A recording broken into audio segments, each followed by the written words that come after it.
Hi everyone, welcome to the Swedish Gaming Dudes. My name is Johan. I am John. Today we've got our beloved friend. Introduce yourself, please. Yes, hello, my name is Martin, and I'm also a gaming dude. Yeah. And I'm a guest here, and we will be talking about horror games today, I was told. Oh yes, oh yes. Welcome Martin, so nice to have you here, fellow gamer. Yes. And as you say, we're going to talk about horror games today. Amazing. And we usually start with talking about general about games, what we have been playing right now. So Martin, have you been playing some good horror games or games in general right now? Absolutely. So I've been on my vacation, and I've been playing Amnesia the Bunker. Amnesia the Bunker. I played that game a couple of weeks ago. And also I've been playing, I took all the achievements on Alien Isolation. Oh, congratulations! Cool. It was horrible. That's the true horror of that game, to complete every achievement. One of the achievement is to play the game without dying. Oh my god. Yes. How did you manage that? How did you do that? Actually, it's not that hard. Okay. Because if you pause the game before the death animation completes and you reload your save, then you can get the trophy or the achievement. So it's not. I died 4 times. Okay, but that's pretty good. I still got the achievement. So oh my god, 4 times in that game is pretty good, I must say. Yeah, that's a very good example of a horror game, also classic. Yeah. Absolutely. Wow. Yeah. How about you, John? Have you been playing something good lately? Yeah. The other day, I believe it was 2 days ago, when I finished Final Fantasy 16 on the PS5. Ah, nice. It was just so amazing. Like, it was a long game that I played for 41 hours. And I tried to get the most out of it by playing pretty much all the quests there were in terms of main and side quests. Get the best sword and so on. But, to some extent, I just lost the interest to, dwell in these side quests. So I just pretty much skipped all those extra cutscenes. But it's an amazing game. It's not horror in the slightest, but it's truly an emotional journey, and it's epic. Okay. Yeah. Which Final Fantasy was it? 16. 16. 16. Yeah, they're on a high number now. Yeah. every new game defeats the title, like Final Fantasy number 16. But yeah, no, I heard a lot of good things about that game, and I'm going to borrow it from you now and try it out. So yeah, it'd be nice to play it. Enjoy. Yeah, thanks. Yeah. What have you been playing? I've been playing a lot of Zelda lately. Lots of Tears of the Kingdom on Switch, the new Zelda game, and it's been amazing, really. It's a really good sequel to one of the best games ever made, I think. It's so fun with the creative side. You can build anything. You can build cars and planes or mechas, whatever you want to use in that world. They have so much freedom, and yeah, just fell in love with it, and spent 100 hours easily in it, and completed the story and lots of side quests, but so many things still to do in it, So this is the game your friend put a lot of hours into. Yeah, I have a friend. She played for about 250 hours and still hasn't finished it. So yeah, lots of hours, but it never ends. Basically, you can always do something new in it. So that's been cool. And I actually went back and played the first Zelda game from Nintendo. 8-bit Nintendo. That was cool to go back and see the story begins, and the game, the structure of the games. The beginning of it all was pretty cool to see. So yeah, lots of Switch for me lately. Oh man, amazing. Cool. So today we're going to talk about horror games. John, what was your first horror game experience? Do you have one game that was your first horror? Oh, I pretty much remember that story almost to big details. I remembered this was somewhere when the GameCube had been around for a couple of years, I believe. And so I had one, but I wasn't into horror games, and so I just thought to myself that I was a little bit jealous of people who dare to play horror survival games such as Resident Evil and Silent Hill.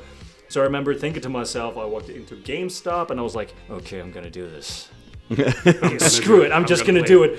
Resident Evil 0, I'm buying it now, playing it tonight. I don't freaking care what I'm thinking, I'm gonna finish it. And so I did. Cool. I was so proud. So Resident Evil 0 was your first. That's cool. Yeah. That's a very different Resident Evil game in many ways, with the two characters. You control two characters at the same time, basically. Yeah, well, yeah, exactly. You like alternate between the two. So Yeah. that's true. Yeah, yeah. Okay. That's cool. Martin, for you, what's your My first horror game, Yeah. it actually was Alien Isolation. Mm, A little background story about me. When growing up, I was always terrified of these alien movies. To the point where I actually had reoccurring nightmares. Yeah. Oh man. So when I heard that they were making this Alien Isolation game basically based off my nightmare, I said to myself, okay, I need to play this, because there's this saying, if you fear something, you should put yourself through it. Yeah, Maybe face your fears. Face your fears, exactly. Yeah. So I did. So I bought myself. Actually, I haven't been playing a lot prior to this. So I bought myself a PS4 2014 and the game on the release date, and just put myself through it. Yeah, yeah. And it was horrible. Oh man. There was times where I paused the game and I said to myself, I will not be able to finish this. I will not be able to finish this. I can't do it. It's too horrible. It's too tense. This is my nightmare on screen. So that trophy of yours is almost a life goal. Yeah, exactly. It was like so anyway, I said to myself, okay, just take one more step. Just one more step. We'll see what happens. And so I did. And I kid you not, I crouched the entire game. I think a basic playthrough, 20 hours. I kid you not, I played this probably on 60 hours. You know, crouching, 2 steps, pause. Yeah.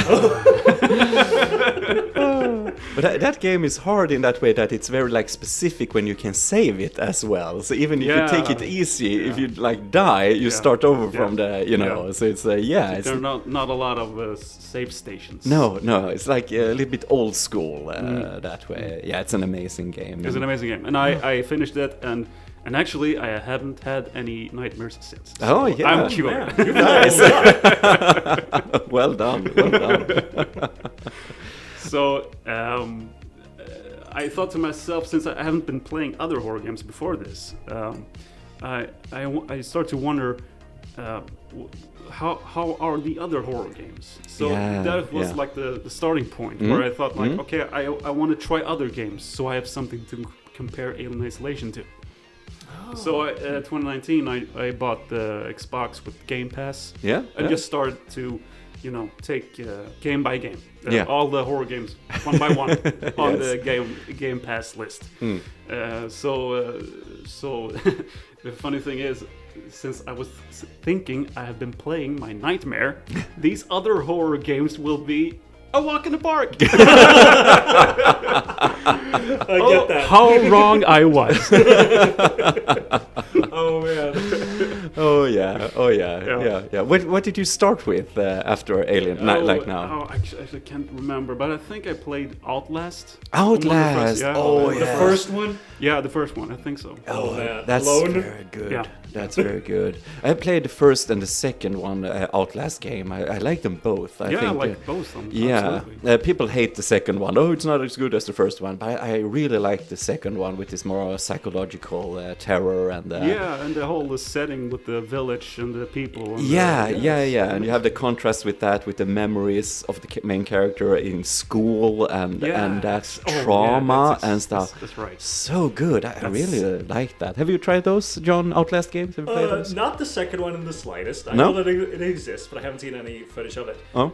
The first game, I have watched PewDiePie play it. Yeah, okay. But I haven't really played it myself, to be really honest. Fact is, there was once, a couple of days, I believe, that I gathered my sister, our cousin, and the girlfriend, my cousin's girlfriend, and we started to play through the first game, I remember, and we just passed the control amongst one another because it was that team terrifying. effort. Yeah, so we really tried to work our way through it step by step, and I just remembered that it was so immersive, and I just hated every second of it, but I just forced myself, no, you are going to like it. And I mean, we kept on like, triggering one another, going like, your battery on your camera, the camera's going out, so you're not gonna have any night vision left. You're gonna have to walk in the dark, and it's like, shut up, I'm trying to play. So it's like, no, we couldn't make it anywhere. We made like a couple of checkpoints, I believe, but no, not past that. So Outlast, it's a game where you really are defenseless. Yeah. And I believe you said sometime that you don't like these kind of horror that games. is true. I'm actually thinking about that. Like, the worst kinds of horror games are the ones where you're completely exposed, defenseless, and your only thing to do is to run and hide. Yeah. Hate that. So like I'm thinking about that. What if you would think of like a different like a ranking list of different kinds of characteristics for horror games within these subgenres, like horror, pure and right through, and it's psychological horror, and then you have action horror and maybe other kinds of horror games. But I would say, what makes the absolute worst of the worst horror games specifically? Okay. That is a question to you guys. What do you think is the worst? In the horror games, like yeah, for me it's like being defenseless and always have to run. I think my worst horror games are the ones with the psychological aspect. Yeah, for me too. Yeah, for me that too. is the hardest one. Like for me, the first like horror experience for me was I didn't play the game, but I had a friend who had on PC an old game called Phantasmagoria, which is like this. It's sort of a adventure puzzle solving game, but it's with like full motion video sequences, and it's a horror game. It's very gory. It's about this. So you mean that's a live action? Yeah, it was very big, in the 90s. That you could do with actors, and putting them in this game world. All right. So that was very cool to see. It was very gory, very like it was cool for a couple of teenagers. Oh, look at all the blood! Oh, it's so cool like that, But it was sort of more like an extreme game to watch and a little bit cool game to we played that game. We're the cool guys. No, but for me later when I bought my first PlayStation 1, and the first game I bought to it was Resident Evil 1, the first one who came out. Man. So that was my first gaming horror experience, and I was terrified of that game. I was maybe 13 years old when I played it, but if you look at the graphics today, the characters looks like Minecraft characters almost. They're so blocky and strange, and like the like voice acting is so bad, it's hilarious and stuff like that. But that was like the foundation for lots of survival horror games today, and I wasn't used to that, and that scary soundtrack. And one thing I also had, you had Alien as one of your horror movies, you were afraid of. For me, it was Return of the Living Dead. I watched that when I was 9 years old and was scarred for life. And that's almost like a comedy today, but it's like just with the zombies and like, I thought it was so scary, the dead coming back to life. So I had that with me playing Resident Evil, with the zombies, and I went, oh my god! I always thought, also having nightmares, waking up to this zombie sound with dragging their feet in the apartment I was living in and stuff like that. So it was also for me like some sort of a therapy session to play through the games in a way, facing your fears. And so I remember the first time I played it in the evening. I'm a big Star Wars fan, and I had to watch Star Wars in the evening just to get the game out of my head because I was so scared of Resident Evil. But that was the first start. But then you get older, then it's not so scary, and I played the second Resident Evil. But then a little bit further, you have Silent Hill, and then you have more psychological horror. And I'm also a big fan of the series Twin Peaks, and I think it's very cool to have this small town in America that has the dark secret and these scary things happening. And it's something completely different when you play on the psychological part. It's very dark, and the enemies are like abstract, and you can it's so much scarier in a way. And the world around you changes from that normal, like American small town style into this, rusty, bloody reality. And it was terrifying, truly terrifying to play it at first time. So Silent Hill 1, a huge impact as well. And then Silent Hill 2 came to PlayStation 2, also like insane with the graphics. And I remember really like feeling on the inside like squeamish, like this terror almost, because the graphic was so realistic and the way it portrayed the horror. You just have this little flashlight, and it was so good with the graphics, with the shadows and stuff. It felt like these dark rooms with these terrible creatures in it. Horror for me, we're also like you and me, Martin, like movie buffs here, so like horror movies. But for me, like horror games has destroyed almost the horror movie genre for me, because I think games are way more scarier because they're interactive. Yeah, you're controlling the character. So it's way more on the edge of your seat, and you're so engaged into this world they create. It's done well, you know. So horror for me, gaming in horror, if it's well made, it's insane. Yeah. Oh yeah. Latest horror game for me that was really good was this Madison that came out. I think it was last year. I had to play that for about 30 minutes at a time or something like that. It was horrifying. It's like we talked about. You don't have any weapons or anything like that, but you have like sort of a limited inventory, and I think that was a little bit unnecessary because you have to carry a lot of stuff with you. So you have to go back and put certain things back. But you have a camera. You also have a camera. You have a camera, like you take pictures, Polaroid pictures. You can, if you're going down a dark corridor with no lights, you have to take a picture with a flash just to see what's down there, and sometimes there are stuff there. Amazing. Yeah. And it's also like this random, speaking about Alien Isolation, there's some sort of randomness to it that's not one playthrough is the same.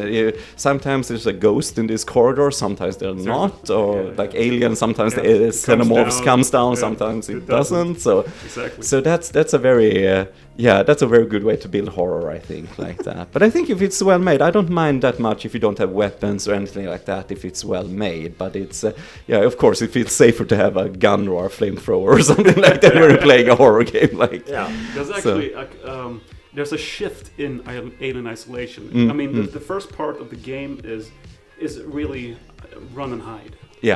Don't run, but don't run. You're dead if you run. But crawl and hide. And the second part, there you get guns. You get the flamethrowers. You can fight off the aliens. Just a little while. So it's really is a two sections in the game. The two separate. It shifts. As I say, it shifts. And I think that's probably a good call because it gives you another dimension in the game. Interesting. So you're not defenseless in Alien Isolation if you want to try it sometime. Oh man, I don't even know if I could do that. But and I question these cult games you were talking about. Are they any of these games first person, or are they all? You mean like Resident Evil or Silent Hill? No, the first ones were in third person. But then for Resident Evil, when it came to Resident Evil 7, that was the first time they went like first person mode. The Village. No, Village is 8. Okay. Yeah. So that was a big shift going to first person, and that's also have an effect. I have not tried it in VR. You're supposed to play it in VR.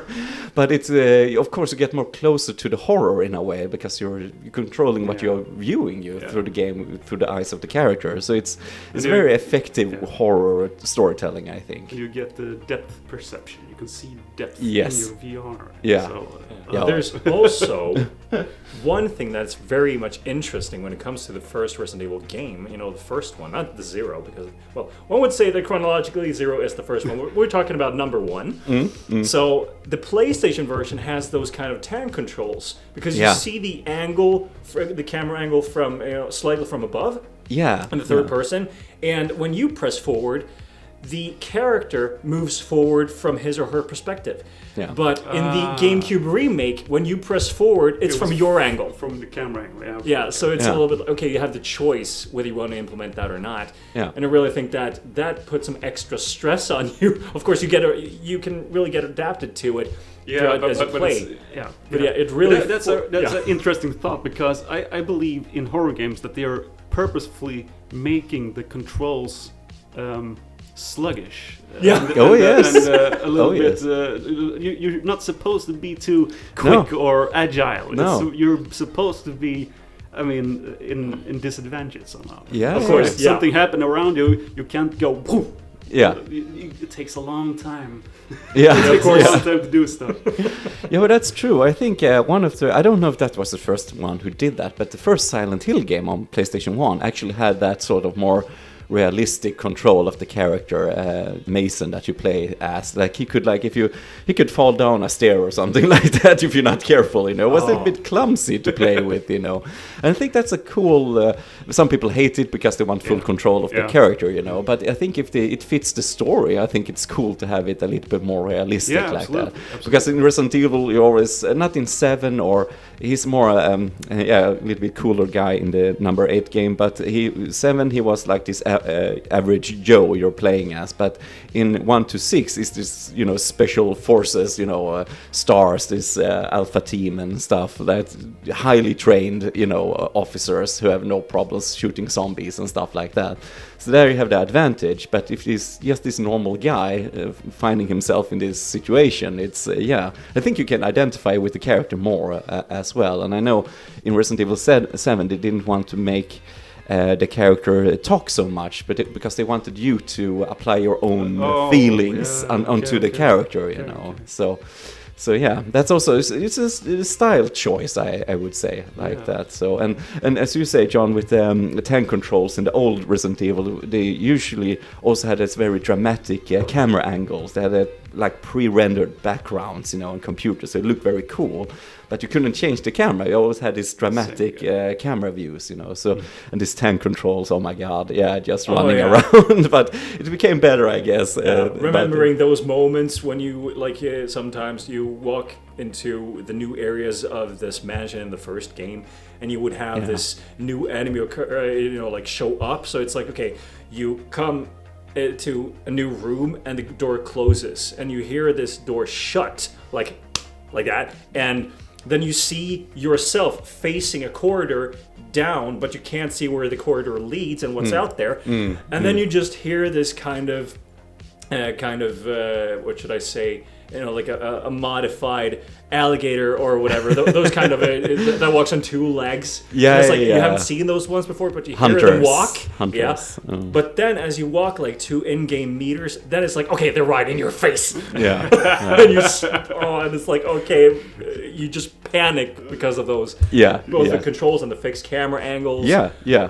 And which for some reason just brings me to the other thing, because I've been thinking for many years about what makes certain horror games horror. I would say, like, you can take like the example. Have you played Final Fantasy? Resident Evil 7, that is. That is not Village. Not Village, the one The one before. before, yeah. And I remember that game was very horrific for me. I had to play it with my cousin and like pass the control between one another. But I remembered the thing that really made me feel extra scary was not really the enemies and the bosses and the characters that you encounter, but rather the feeling of not knowing how they look like and the feeling that they are lurking around. So I feel like you could get the same kind of feeling even if you would have Family Guy characters chasing after you. I would really feel like you are down a corridor, and down when it turns, you can hear this kind of and it's like, oh my god, he's here. No, but it's true. I mean, there's a point to that, what you say. I think that you fear the unknown, what you can't see in the game. You know, as you say, Resident Evil could have these camera angles and you couldn't see the corridors. You didn't know what was down there. Or in Silent Hill was a dark corridor, and in Silent Hill, besides the light, you also have like this radio, and the radio gets like, you know, cracks and the static noise. The static noises, as soon as enemy approaches you, and you don't know what's down in certain corridors and stuff like that. And it's such an effective way to build horror, I think. And you never know what's around the next corner. And it's horrible. But we play it anyway. I don't know why. If it's something to do with that relatable feeling of that fear. I don't know. It's something. It's probably the same thing. Why are we putting ourselves in I don't know, roller coaster? You get this exhilarating feeling. Yeah. The heart rate goes up. It almost makes you wonder, like, to take initiative, whether those kinds of in-game situations would be real, to make you feel like you're not freezing in place, but you can actually do something to solve your own problem, which is to fight for your survival, go hide or do whatever. Take initiative to grab a weapon for the sake of self-defense, maybe. I could definitely think of that. But as you're gaming, are you aware of that you're gaming, or are you too immersed to feel like it's real? Yeah. There's a fine line there, I think, when it's too real and stuff like that. No, but I guess, as I said, when I play this Madison game, that's a very psychological horror. You're basically forced to complete this demonic ritual, and there's these ghosts in the house that's chasing you. But it's, I don't know, because you say you don't have any weapons.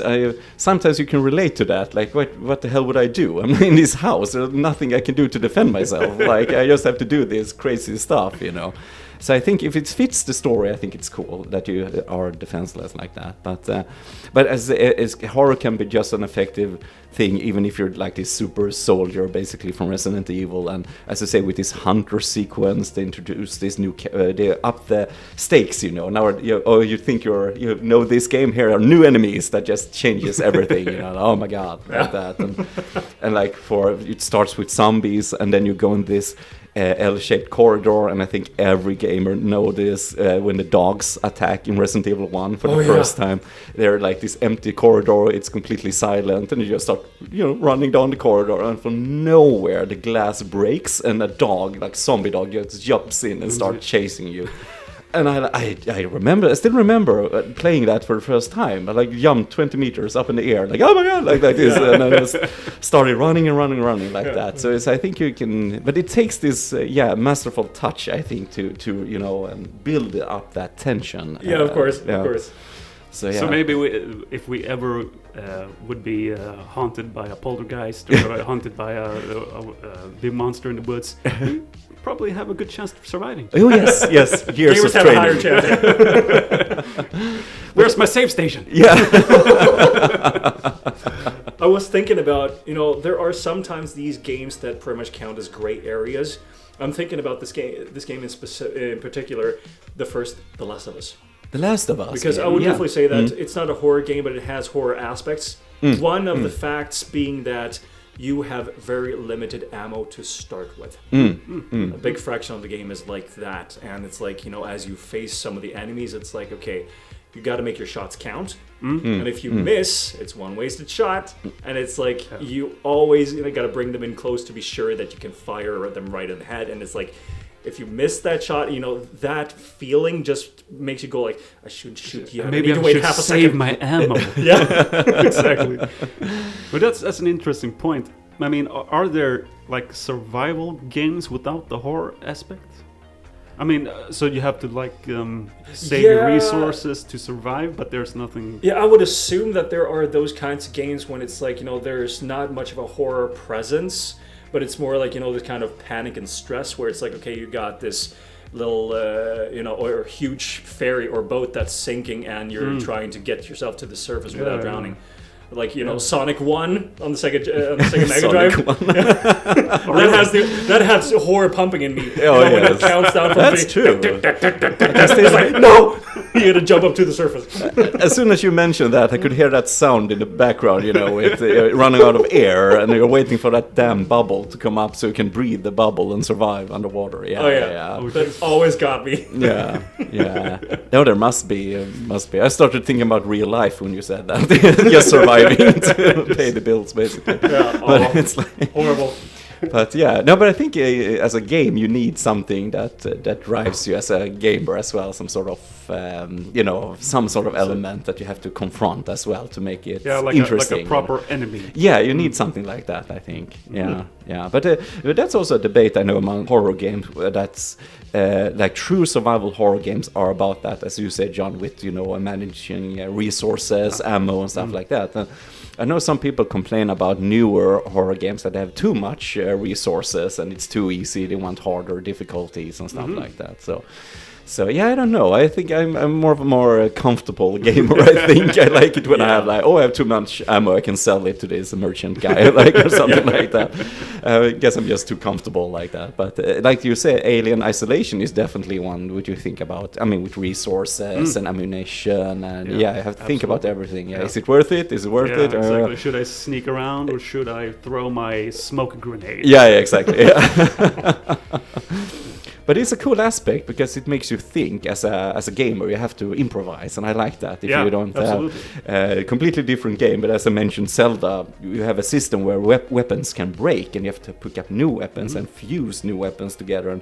But that also makes you think about what should I use weapon? Is it worth using here? Or I mean, makes you more creative as a gamer. I think, even if people hate that system, they want to things that's is holding through the game. But I think it's a very cool way to make the gamer think. And even if people complain about it, maybe even in horror games, I think they sort of I think it's pretty cool when they're through the game and like, I actually did pretty well with my resource and used them well, and so it's an accomplishment. It feels more like, I mean, compared to if it's too easy, perhaps, maybe. I just got to think of this. There was this demo, like on the PS4. I remember PT. PT, the Silent Hill. We played it at my place. Yeah, I remember that. I remembered, for some reason, I just had this, I had this inspiration from PewDiePie where he tried to bring a comic relief to everything to lighten the mood. And so I felt like, okay, I'm going to play this now and I'm going to laugh and just smile too much and get too comfortable. That way I can play it. Yeah. So I managed to get myself a couple of meters more, just fight through it.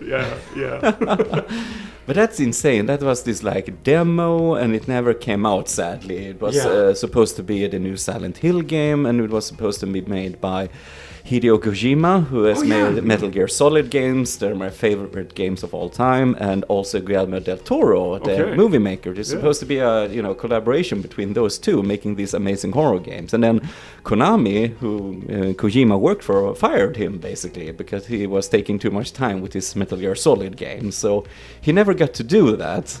With Del Toro, but that demo has inspired so many game creators just with this first person and just building up atmosphere and using small means basically just to get this horror feeling. So I think it's a very cool thing that this little demo just inspired a whole generation of game makers. That's really cool. So maybe like Madison and Visage, all of these layers of fear, maybe are inspired by this. Absolutely, absolutely. As soon as I started playing Madison, this is PT inspired, like that, So sadly we never got it, that game. But you have to save it. If you have it on PS4, you have to save the demo because it's worth a fortune because you can't download it anymore. Really? So it sells for a lot on eBay, I think. A PS4 or something with that demo. Angry Bird effect. Yeah, the Angry Bird effect. Exactly. That's true. I was thinking, do you guys have any kind of typical game series or specific games within the horror genre that you feel like this is a masterpiece? We mentioned Alien Isolation. Yeah. Do you have any can more I mention thoughts? that again? Yes, you can. But that is not that's not a series. But actually, I heard a rumor that they're probably making Alien Isolation 2. Ooh. Oh man, that will be amazing. So let's hope.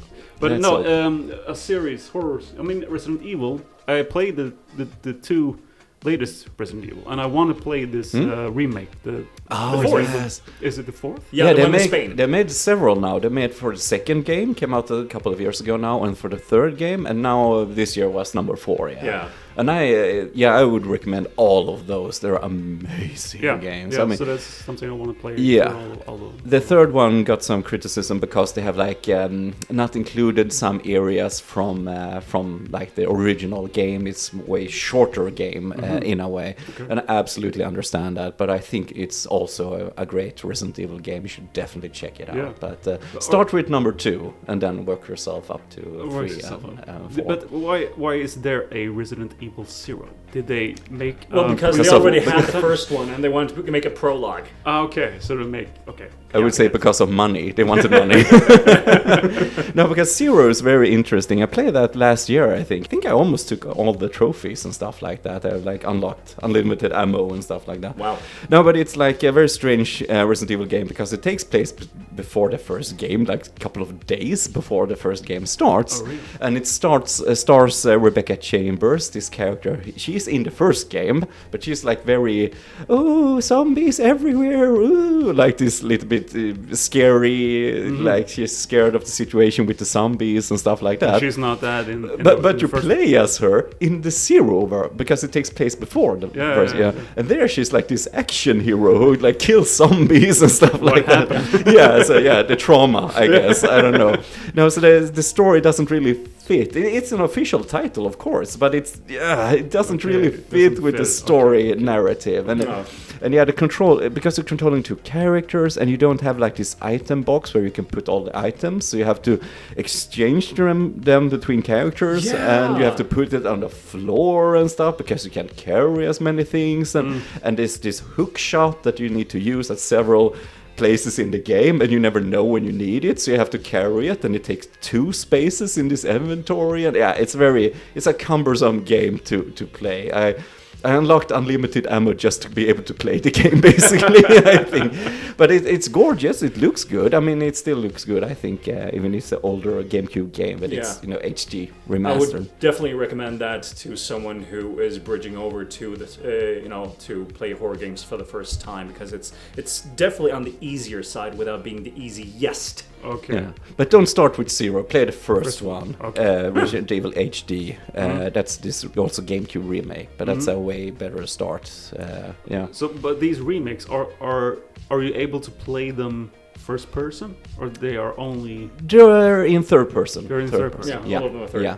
So just 7 and 8 are in first person. Okay. But the 8 actually got DLC, so now you can play it in third person also if you want to. Okay. And I also almost liked it better, maybe actually playing in third person. It was a little bit different actually. Okay. Because for horror games, I think first person is much more immersive. Yeah, yes. Because you are the person. Oh, yes. You are the character. Yeah, exactly. Yeah. Number 8 is cool because it's sort of this grim fairy tale almost. It's very different from 7. But you haven't played 8 at all. The Village. The Village, yeah. I played it. Yeah, I played it and completed yes, it. yes, Yeah, cool.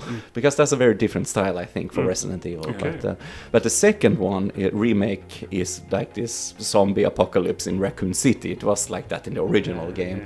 But that's a very scary remake, I think, with the zombies and the graphics, and it's very tense and it's a very good game. But and wasn't it also present in the remake of the second one where you encounter Mr. X? Yeah, Mr. X. A big portion of the game. Whereas in the original, there was 2 different playthroughs. So either one of them, you met him, and the other one, you did not. Yeah. Okay. But here you meet him in the first playthrough. Yeah, pretty early on. I never forget that. Like, playing the game, I have this game under control. Oh, yeah, it's cool. And the wall goes to slam. It's there. This is broken helicopter in my way. Oh, no worries. So why is it moving? Why is this this big guy? Oh, my God. He just start running. It's so cool. But that's also a horror game trope that Resident Evil started with Nemesis, the third game, Resident Evil Nemesis, that you have this character that you can't kill, but it keeps chasing you, basically. So I'm thinking about Alien Isolation as well with the Xenomorph, because you can shoot this enemy to make him unconscious or something like that, and then run past him, but you can never kill him. Right. And he's walking around this police station, and you can hear his footsteps if you're a good sound system, you can hear him on the floors above you, or it's a very cool way to, as you say, you feel safe when he appears, zombies, I've killed them all, I have so much ammo, and this guy just appears, oh my God, and you can't defeat him, you have to run from him. Oh, yeah. So it's a very cool way to to mix things up, I think, with horror. It keeps you on your edge of your seat, you know, like that. But going back to what you asked, John, with masterpieces in horror, but I think for me, one of the best still is Silent Hill 2. I mean, that's a very, oh my god, that's a very good psychological horror game. It's coming out as a remake now in autumn or winter, I think. Oh man! Okay. See, when it comes out, maybe it's delayed, I don't know, but... I will play that. Yeah, you have to. Yeah. No, but that's a good... That was the first, like... Because Silent Hill 1 has more of this, like, cult... you know, trying to conjure a demon, basically, you know, a little bit like that story structure. But the second one has, like, this more abstract, more David Lynch approach to horror, I think. And it's so cool that you're starting out as this James Sunderland character. His wife has died, and he gets this letter from his dead wife to come to Silent Hill, and it's okay, sure. But it's, and you just get immersed in this, you know, in the mist and this town, and like, I don't know, I was terrified by it the first time I played it, but that's a very, feels like art almost, that game as well. I really like that. But also, as you mentioned, like Resident Evil, big Resident, I love the remake for the second and the fourth game. I mean, they're so damn good, and they look so good. The graphics are insane. So I play those a lot as well. So yeah, horror is still like evolving with graphics and things like that, I think. Yeah. And as I said, one of the most terrifying games was Madison, who came out last year. Absolutely terrifying game. I gotta watch that, I guess. But very good at the same time. Yeah. So yeah. By the way, I played A Plague's Tale. Oh, yeah. I heard of that one. Yeah. Oh. Have you played, John? Not yet. I got it installed on my PS5 though. Yeah. No. Oh, you have to play it. You have to play it. It's maybe not a horror game per se, but it's. I mean, It's got horror aspects. Yeah, horror aspects, absolutely. Yeah. So yeah, I finished the entire second game, and the ending is. No spoilers, but bring a box of tissues at the end. Yes. Yeah. No, it was very emotional at the end for me. Emotional. Okay. And it takes a lot of, it can be emotional to games, but if it is more newer franchise, to get that emotional attached to the characters, and as you say, the ending in the second game, oh my god, it's so good. It's so good. It's very good. We'll talk about it after we'll play it. Yeah. Of course, that's good. Yes. I'll make my way through it somehow. I was thinking about one different kind of things, because we've been talking about perspectives and immersion when it comes to these kinds of horror games. But let's say Resident Evil 7 VR mode. Yeah. Have you tried? No. I've just heard of this, and I'm thinking like that. I'd rather die. In game or not.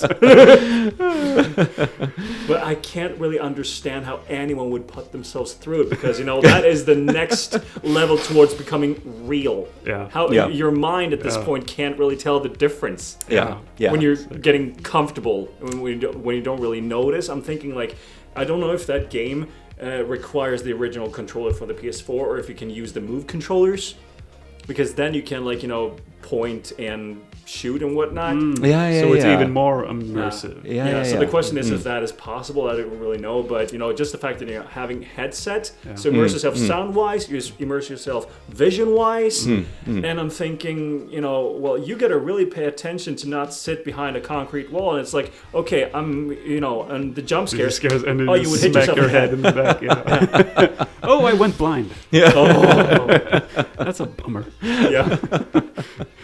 No, but as you say, we talked about this before starting recording today, that I played like this Oculus VR, and just a couple of weeks ago just tried out this fantasy game or something. So it wasn't scary at all, but like it's so immersive, even if you don't have like the best graphic. You're so into the world in a way, and you're looking around, and you're feeling this depth to the world, and jumping over like big crevices and stuff like that, and just feeling that with more better graphics and in a horror game, because I know Madison is in VR as well to release that, and I would die. I would absolutely die if I would play that. So I mean, I don't know, because you still have this TV barrier when you play it normally. You know, you can pause it. Oh, I need to go to the bathroom for the 20th time this 15 minutes or something like that, just to get away from it for a while. You know, but when you're really in it, like. Yeah. I don't know. How would you react to that? We have to try it sometimes. I think. I tried that once. I remembered there was this time I was at this festival-like occasion at this association in video games in Malmö, and I remembered I had the opportunity. I felt like a little bit forced to get myself through this. So they sat me in front of a computer, and they had some of the Amnesia games playing right there in the intro. And I remembered, okay, they had connected Oculus Rift, but then they were using the mouse and keyboard as your gameplay option. Okay. But as I just sat there, I had a door in front of me, like a wooden massive door, and I was like, okay, there's going to be jump scares at this. So I thought like, okay, and I just, in the game, I remembered, you could only hear fire crackling in the torches. You could hear, the wooden floor, or was it the stone floor maybe? But, I was just frozen in place. I just thought to myself, I'm not pressing W, which means walk forward. Why is there dust on this? No one's pressing forward. I wonder why. I kept on pressing, and I was like, no, I'm not doing this. I sat for 20 minutes or something. Yeah, that's a great game. Thanks, bye. Oh, man, yeah. Yeah, but that's an important, you mentioned sound. Sound is an extremely important part of horror games as well. And with Silent Hill, you have this great music composer, Yamaoka, and he's a very good music composer with all his, not just for the music for the game, but the sounds of the creatures. And you can enter, I remember in Silent Hill 1, I think you enter a room, and just a normal room, and you can pick up some ammo or stuff like that. But from nowhere, you just hear a bottle breaks, bang, like that. You jump oh my god, like that. And there's nothing there. There's absolutely nothing there. Just a sound, And in the second game, you have this, you're out in a courtyard, you're using it to hang people and stuff like that. And there's an item you pick up there, but you have this sound that something comes rushing towards you, and as soon as it's close to you, and you just look around, there's nothing there, and it runs back, forward and back, like that. Okay, I'm believing now. Okay, that. But it's such a cool effect, the way to use sound, just to create something that's not there, and also reminds me of Isolation. Yeah. I'm sorry, I'm going back to Isolation all the time. Yeah, it's my favorite game. Yeah. The creature had this sound design with the hisses and it's growling and stuff like that. So they purposefully made doors that has hydraulics. Yeah. They hiss when they go up in the same manner as the creature. So every time you walk through a door, it's like, is it here? Is it here? Oh man! No, it's just a door. Okay. So that's interesting. When they use the same the same audio cues for different kinds of stuff in the game, so it reminds you of that you might be in danger. Yeah. Which makes me think about this one situation. Because of as we're on the topic of sound, I'm thinking of Ocarina of Time, Legend of Zelda, for the Nintendo 64 and even the 3DS version. There's this little section where you're supposed to go to the courtyard of Zelda's castle, and you have her guards patrolling the area. And it's I remember there was this one specific place where it was okay, I need to walk between these guards, and their line of sight is pretty short, but you have to make your, calculate it right to make sure that you walk in the right path, not to get them to see you. So I remembered I tried a couple, many times over. I finished this game tons and tons over and over again. And I remembered, if you walk within their line of sight, you have their whistle, which is sudden and loud. And this was the TV speakers from big chunky SRT TV, CRT TV. And I remember, it was, that scares me to death. So hearing it in today still triggers me no, it's like that. When you look at football and they're with a loud whistle. Yeah, exactly. I still hate sneaking missions in most games because you can't kill. You can just walk past, and it's no, please don't. But that game, Ocarina of Time, also have some horror elements when you're going into that well in Kakariko Village. There's this little room with that is a zombie sort of creature, this white things, and there are like arms coming up from the ground that takes hold of you, and this zombie monster or something comes forward, and that's true. Yeah, and you have zombies who are screaming in that game also. Yeah, that's a girl scream. Is it? Yeah, a woman screaming. I thought it was me screaming. It was a high-pitched screaming. Yeah, and it freezes Link frozen, so you can't move, and the zombies comes closer like that in slow motion. Yeah. So yeah, Zelda has also some horror. I remember the empty well section from Majora's Mask, the sequel, is even worse in my opinion. I remember playing that when I was 12 years old, and I struggled to even be down in that area in the game because you had these wall masters and the other, these kinds of chopped off hands, kind of huge. So you're like a child that walks, you have weapons, but you're defenseless almost in this kind of situation. So you have the ones walking on the floor and can climb on walls, and then you have these ones that come from the ceiling, which is like you have this shadow and you can hear kind of thing. You hear that sound and you see the shadow grow in size by your feet.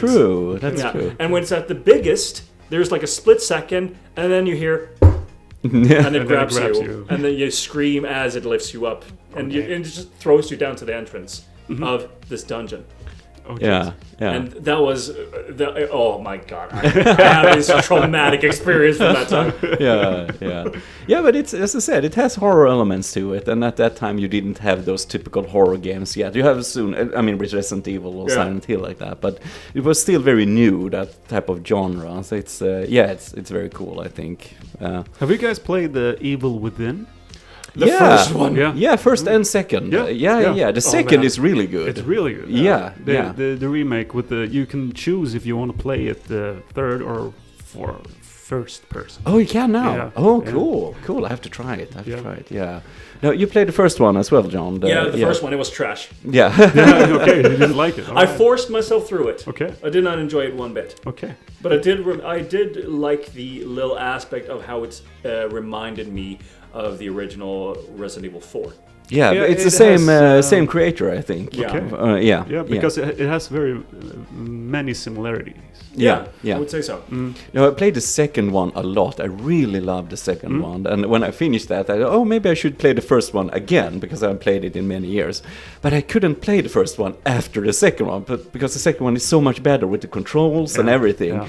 And the first one was really bad. Clunky. Clunky. It feels very old. Yeah. But the second one is, it's a sort of underrated horror game, I think. Maybe most people didn't like the first one, so they didn't try the second one. But the second one is way better. Almost have this Silent Hill quality to it as well, with the flashlight and this little town and stuff like that. Exactly. So have you played this Alan Wake? The Alan Wake games? Oh yeah, both. Yeah, the originals, that is. Yeah, the original. There's a remaster, right? Yeah. I think I played it a long time ago. Yeah. Isn't that a very old game? Yeah, it's an old game. Yeah, Xbox 360. But they released HD remaster, was it last year or last year? Yeah, time flies. Recently, I believe. Last year, maybe? Yeah, maybe. Yeah, no, because I didn't play the original, but it was very cool to play this one.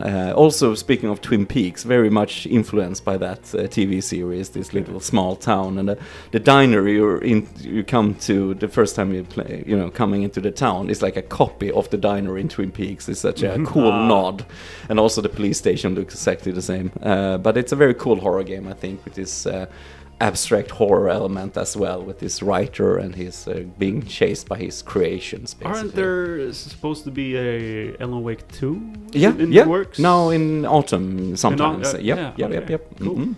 Because I think I saw some trailer or something. Yeah. And it looked pretty cool. Yeah, it looks very cool. Yeah, also influenced, I think, by the Resident Evil remakes, like this third person. Yeah. That would be cool to try it out. But have you played one of the cool... This have been a good year, I think, for horror remakes with Resident Evil 4. We also had Dead Space remake as well. Yes, that's on my list. Oh, you have to play that. Yes. That's so good. I was actually waiting for this remake, so I wanted to do the remake instead of the old Yeah, ones. So, good choice. Good choice. So, but speaking of like sci-fi horror in a way, that's a very it's so good, very scary, very yeah. Sometimes I'm thinking about when it comes to the visuals in horror games, it becomes even more terrifying, more intimidating when the graphics aren't that clear. Like I'm thinking PlayStation 1 games can sometimes be even more scarier, despite the fact that they look more ugly than modern games. yeah, absolutely. Oh my God! Look at the graphics! The lucky creature, no! Look at that 3 pixels. No, but I think it's true. I think I was thinking about the first Silent Hill game. That was sort of limited in the technology, but it's such a cool thing, because when you think about Silent Hill, you think about the mist, in this small town. But that was because of the limitation of the game development.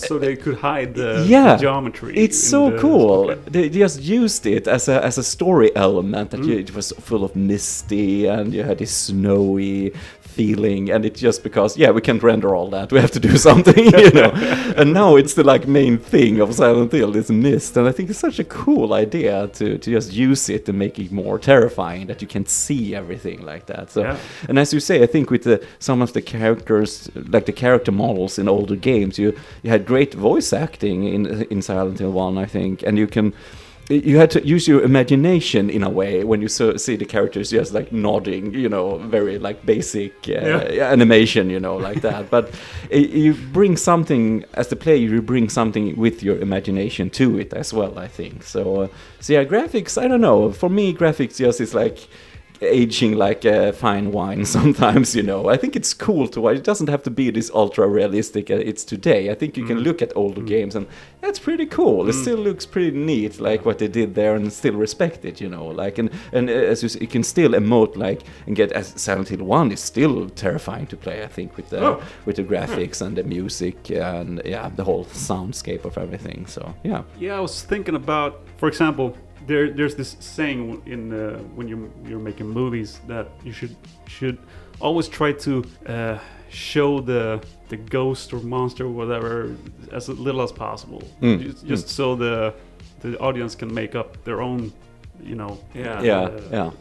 they can project their fear onto this thing we don't see. And it feels like, I'm getting the impression, because I haven't played the Amnesia games, but it feels like they implemented that kind of thing where it's they don't really show you the monster. I don't know if they do it at all. I thought of that when you said that, because the first game, I played through the first game, and it's a very cool idea, because you have the monsters in it like that, but the player gets hurt if you watch them, if you look at them too long. And that's such a cool mechanic, that you're not supposed to look at them, because and that's also a cool way to hide, graphic limitations and stuff like that. I think don't look at it, don't look too closely. It's such a cool idea. That's cool, because they do the same that in Soma, the horror game.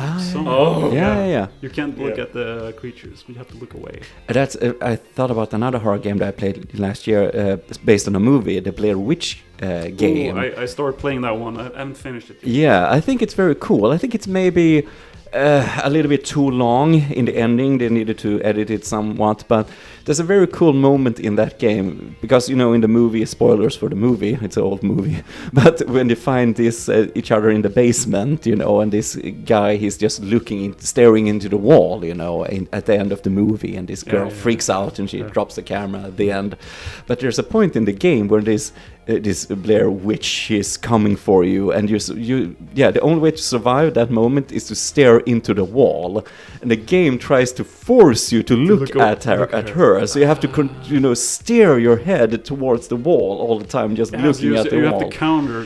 Counter the It's such a cool idea. I mean, you can't see the witch, because if you turn around, you're dead immediately. But it's such a cool idea, and the sound when she's close to you, because you can't turn around, but she's breathing down around your neck, basically like that. Such a cool horror moment, really. So I would absolutely recommend the Blair Witch game. I think that's a cool idea, and it has not a perfect game, but it has cool horror elements to it. I think, Right. So there's a lot in horror games, and Oh, fun to discuss. I think, Yeah. it's a very cool genre. Yeah. Super interesting to see how they develop and they change and take new inspirations from different kinds of genres, both within games, music, and books.